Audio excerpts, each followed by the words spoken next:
आज सभी ब्रजवासियों ने सुंदर सुंदर व्यंजन बनाए। सारे व्यंजन बना बना के सभी ब्रजवासी गाड़ियों में रखने लगे, बैलगाड़ियों में। तो लाला ने पूछी, बाबा मैया ये व्यंजन कौन के लिए बना रहे हैं, कहाँ जा रहे हैं? बोले लाला हम जय जय कर भी जा रहे हैं। कन्हैया बोले हमसे बड़ा कोई जय जय है? ये पता नहीं कौन की जय जय करने जा रहे हैं। बोले किसकी जय जय करने जा रहे हो? बोले इंद्र है ना, इंद्र की पूजा करेंगे और फिर इंद्र वर्षा करेगा, जब भी हमारी खेती होती है और फिर हमें आगे खेत से गेहूं आदि धान आदि हम उगाते हैं, सब्जियां उगाते हैं, तभी हमारा जीवनचर्या चलती है। कन्हैया ने बोला एक बात बताओ, अगर वो वर्षा नहीं करेगा तो? बोले तो हमारी खेती नहीं हो पाएगी लाला, हम भूखे मर जाएंगे, हमारे पेड़ आदि नदियां आदि सूखी रह जाएंगी, पृथ्वी सूखी रह जाएगी, गायों को घास कहाँ से मिलेगी, चरी कहाँ से मिलेगी, ये पशु पक्षी कैसे जीवित रहेंगे? कन्हैया बोले आप हमारी बात मानो, हम एक बहुत ही बढ़िया भगवान को जानते हैं। बोले अच्छा? बोले हाँ। बोले कहाँ रहता है तेरा भगवान?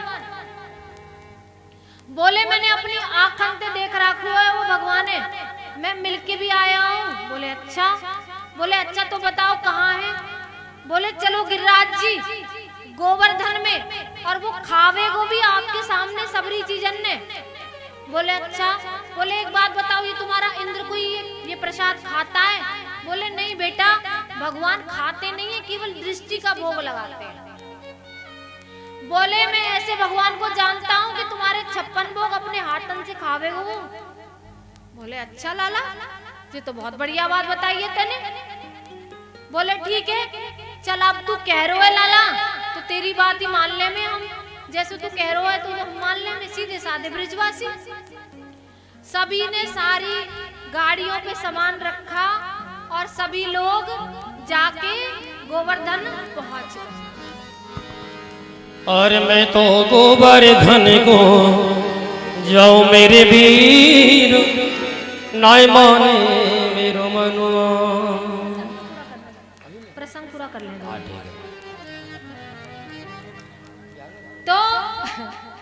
तो अब सभी ब्रजवासी वहां पर पहुंच गए। अब तो जैसे ही देखा तो सभी ब्रजवासी कहने लगे लाला ये गिरिराज जी तो कछु तेरे जैसे लग रहे हैं हमें, या की शक्ल देख, ये तो बिल्कुल तेरे जैसे लग रहा है, आंख भी तेरे जैसी है, नाक भी तेरे जैसी, मुंह भी तेरे जैसा ही है। भगवान बोले मेरे जैसे ना आए, शक्ल मिल रही होगी मोते पर मेरे जैसे ना आए। बोले ना लाला जी तो तेरे जैसे लगे कछु हमें। तो सभी ने 56 भोग लगाए, 56 भोग तो लगाए, लेकिन इंद्र को बड़ा क्रोध आ गया। इंद्र ने सोची कि आज हमसे बिना पूछे इन्होंने पूजा कर ली और हमें निमंत्रण भी नहीं दिया, हमें प्रसाद भी नहीं लगाया, भोग भी नहीं लगाया, इन ब्रजवासियों को मैं छोड़ूंगा नहीं। तो अब तो इंद्र ने सब मेघों को इशारा किया कि जाओ सभी ब्रज में जाके मूसलधार वर्षा करो।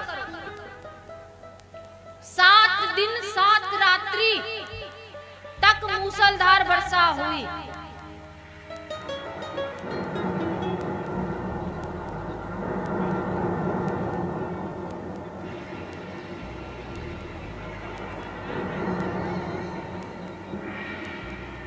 ठाकुर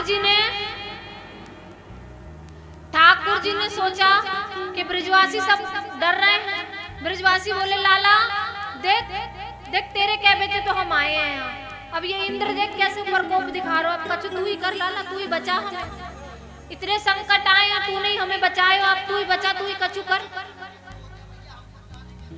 तो ब्रजवासियों ने लाला ने अपनी इस कन्नरी उंगली पर, छोटी उंगली पर 7 दिन 7 रात्रि तक गिरिराज पर्वत को अपनी इस उंगली पर धारण करके रखा और 7 रात्रि और 7 दिन तक भगवान ऐसे ही खड़े रहे और सब ब्रजवासियों से बोले।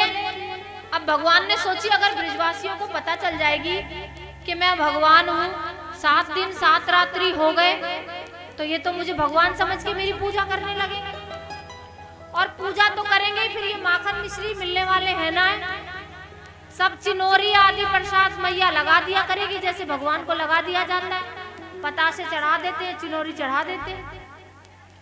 तो ठाकुर जी ने सब ब्रजवासियों से कहा कि देखो भैया मैं तो थक गए हूँ बहुत ज्यादा, अब तुम एक काम करो, सब अपनी लाठी डंडे लगा लो, मेरे बस की तो है ना, मैं तो बहुत थक गए हूँ। तो सभी ब्रजवासियों ने अपने लाठी डंडे लगाकर गिरिराज जी को खड़ा कर लिया।